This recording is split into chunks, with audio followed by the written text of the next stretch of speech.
जी अस्सलाम वालेकुम नाज़रीन। अज 3 सितंबर 2025 सुबह के 6 बजे ने तुहाडे सामने दरिया सतलुज के हवाले दे नाल ताज़ा तरीन अज की अपडेट लैके हाजिर होया कि दरिया सतलुज की की सूरत हाल है, कितना पानी है, कितने इलाके फैला होया है, किस कदर जड़ा इस दिन इजाफा होया या कमी हुई है। तो पानी साडे इलाके दे अंदर मेरी रिहायश है ऐड सुलेमान की तो थल्ले तकरीबन 14-15 किलोमीटर, 15 तो ज़्यादा, 14 किलोमीटर होगा।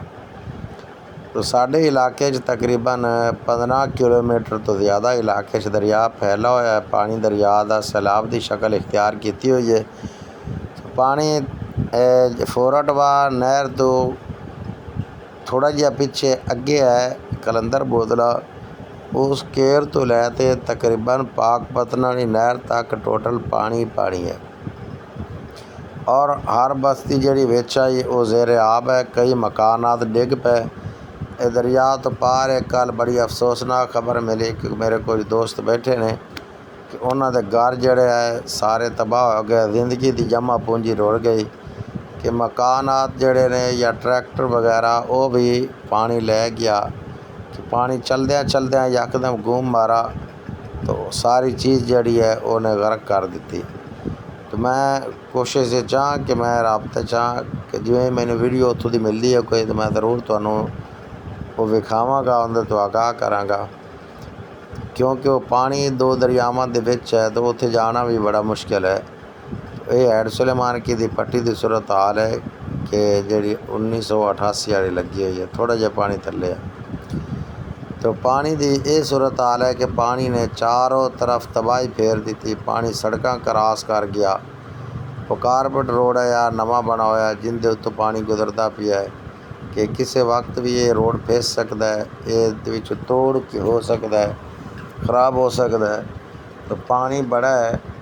तो अगर अज के डाटे का वेखिए कि अज की पानी है, कितना पानी है और पानी जड़ा है उस दिन इजाफा होया या कमी हुई है।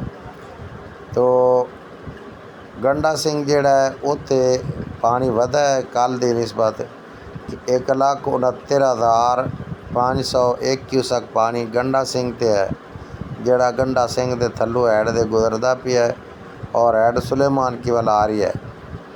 और ऐड सुलेमान की ते कल की निस्बत अज कुछ कमी आई है, जबकि ज़मीनी हक़ाइक़ ये ने कि कल की निस्बत अज तबाही ज़्यादा फेरी गई है। तो 1,22,736 क्यूसक ऐड सुलेमान की ते FFD दसदा है, पाकिस्तान मेट्रोलॉजिकल डिपार्टमेंट भी ये दसदा है। और ऐड इस्लाम ते 95,727 क्यूसक पानी ये दसा जा रही है कि पानी है। और जड़ा भाखड़ा डैम है, भाखड़ा डैम जड़ा पानी आंदा पिया है अज रात की जी रिपोर्ट है, सुबह का अजे तक डाटा नहीं आया, उनके मुताबिक 97,008 क्यूसक पानी भाखड़ा डैम आंदा पिया है और 65,000 क्यूसक पानी भाखड़ा डैम छड्या जा रहा है दरिया सतलुज के अंदर। और पौंग डैम जी पानी की आमद है वो तकरीबन 1,12,000 तक पहुँच गई। और जड़ा पानी उतों छड्या जा रहा है वो है 98,322 क्यूसक पानी। और हारी के ऐड ते जड़ा पानी आ रहा है पिछों वो है 3 लाख तो कुछ मेरे दोस्त आखते ने क्रॉस कर गया, पर जो मेरे को रिकॉर्ड है वो 2,97,732 क्यूसक है, जबकि खराज 2,88,000 तो भी ज़्यादा कर दिता गया है। तो ये अज की पानी की सूरत हाल है।